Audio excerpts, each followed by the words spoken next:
बात करने जा रहे हैं भारत के पहले सीरियल किलर के बारे में, जो कहता था सरकार मुझे औरत बनाना चाहती है, जिसने खाने में मुर्गा मांगा और बदले में 41 कत्लों की दास्तान सुना दी। वो कहता था दुनिया एक नहीं दो है, जिसमें एक कानून रहता है, दूसरे जिसमें बाकी सब। खुद को कानून का प्रतिनिधि बताता था और कहता था कानून की बदौलत उसे शक्ति हासिल हुई है, जिसकी वजह से सरकार उसकी दुश्मन बनी हुई है। उसके मुताबिक भारत में 3 सरकारें थी, कांग्रेस की, अंग्रेजों की और अकबर की। उसके मुताबिक ये तीनों उसके खिलाफ साजिश रच रही हैं, उसे होमोसेक्सुअल बनाने की साजिश। यह कहानी एक सिरफिरे कातिल की है, एक ऐसा सीरियल किलर जिसने 41 लोगों का मर्डर किया, बच्चे, बूढ़े, औरत, यहाँ तक कि अपनी सगी बहन तक को न छोड़ा। नमस्कार, मैं हूँ अमीशा आपके साथ।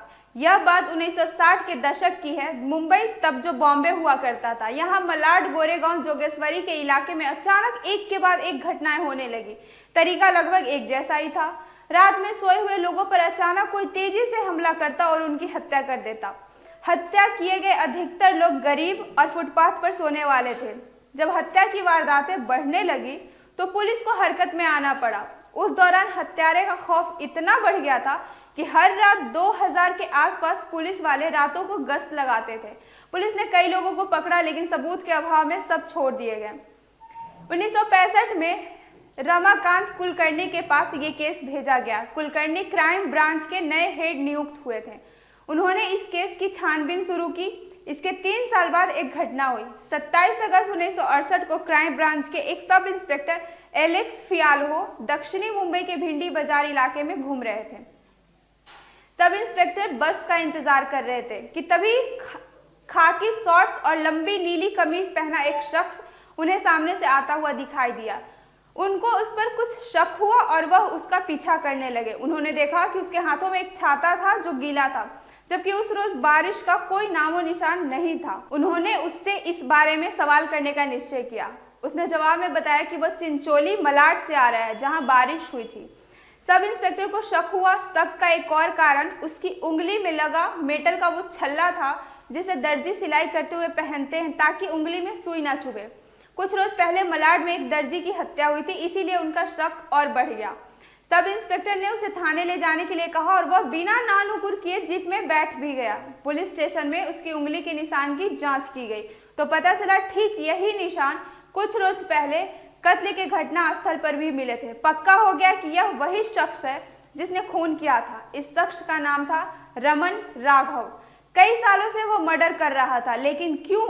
इसका जवाब खुद रमन दे सकता था, लेकिन वह मुंह खोलने को तैयार नहीं था। कई दिनों तक पिटाई होने के बाद भी वह मुंह खोलने को तैयार नहीं था। फिर एक रोज जब उससे पूछा गया कि उसे कुछ चाहिए तो उसने झट से जवाब दिया मुर्गा।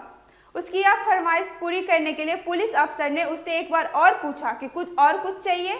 इस बार उसने प्रोस्टिट्यूट मांगा। पुलिस वाले ने कहा कानून में इसकी इजाजत नहीं है। तब उसने कुछ और चीजों की मांग रखी, नारियल का तेल, कंघी और शीशा। यह सब उसे लाकर दिया गया। तेल की शीशी खोलकर उसने तेल निकाला और लगा लिया। उसके बाद उसने कंघी से अपने बाल बनाए और कुछ देर तक शीशे में खुद को देखता रहा। उसने बताया कि इन्हीं हथियारों से उसने 41 लोगों की हत्या की है, जिसमें उसकी सगी बहन भी शामिल है। जब उसे मनोवैज्ञानिक के पास भेजा गया तो उसने बताया कि दूसरी दुनिया का मालिक कानून का प्रतिनिधि है और सब लोग उसे सेक्स चेंज करने की कोशिश कर रहे हैं। पूरी बातचीत के दौरान वह बार बार कहता था कि वह 101% पुरुष है। उसकी बातों से पता चलता था कि उसे मनोरोग के लक्षण है और औरतों के प्रति नफरत कूट कूट कर उसमें भरी हुई है। कई सारे सवाल उठते हैं, क्या वो हमेशा से ऐसा था? रमन राघव सीरियल किलर कैसे बना? रमन की जिंदगी के बारे में लेखक खुशवंत सिंह अपनी किताब portrait of a serial killer में बताते हैं कि रमन को हत्या और चोरी करना उसके पिता ने सिखाया था। वे तमिलनाडु के तिरुनवेली जिले के गांव से आता था। उसे अपने पिता से खासा लगाव था, लेकिन औरतों से उसका संबंध कभी अच्छा नहीं रहा था। उसकी शादी अपनी ही बहन की बेटी से तय हुई थी। खुशवंत सिंह लिखते हैं कि तमिलनाडु में कुछ जातियों में यह प्रथा आम है। शादी के कुछ वक्त बाद भी रमन चोरी के मामले में जेल हुई। जब रिहा हुआ तो उसे पता चला कि उसकी पत्नी एक दूसरे आदमी के बच्चे को जन्म देते हुए गुजर गई। इसके बाद उसकी शादी एक और लड़की के साथ कराई गई। यहाँ भी उसे ठगे जाने का एहसास हुआ जब उसे पता चला कि वह लड़की किसी और के द्वारा ठुकराई हुई है और उससे उसका एक बच्चा भी है। आगे चलकर उसने मुंबई के टेक्सटाइल मिल में नौकरी की। यहाँ भी उसे बुरा अनुभव हुआ। जिस दोस्त के साथ वह मुंबई में रहता था, एक रात उसकी पत्नी ने उसके साथ बुरा व्यवहार किया। खुशवंत सिंह ने लिखा कि शायद इन्हीं घटनाओं के कारण उसके मन में औरतों के प्रति नफरत भर चुकी थी। डॉक्टर ने जब उससे पूछा कि क्या तुम भगवान पर विश्वास करते हो, इसका जवाब उसने ना में दिया। पूछा गया क्यों, उसने कहा क्योंकि भगवान औरतों की तरफदारी करता है। 1964-65 के बीच पहली बार उसने लोगों की हत्या करना शुरू किया था। कई बार औरतों का उसने रेप भी किया था। एक बार तो उसने एक झोपड़ी में घुसकर पूरे परिवार को मार डाला, जिसमें बच्चे भी शामिल थे। हत्या करने से पहले वो कुछ नहीं सोचता था। एक बार उसने डॉक्टर को बताया था कि उसके मन में हत्या के संदेश आते हैं और वह हत्या कर देता है। औरतों के प्रति उसकी नफरत भी सेक्स के प्रति सनक का ही एक रूप था। जेल में रहते हुए उसने अधिकारियों को ऑफर दिया था कि अगर उसे 1 साल की बेल दे दी जाए और साथ में एक औरत, तो वह किसी का भी खून नहीं करेगा।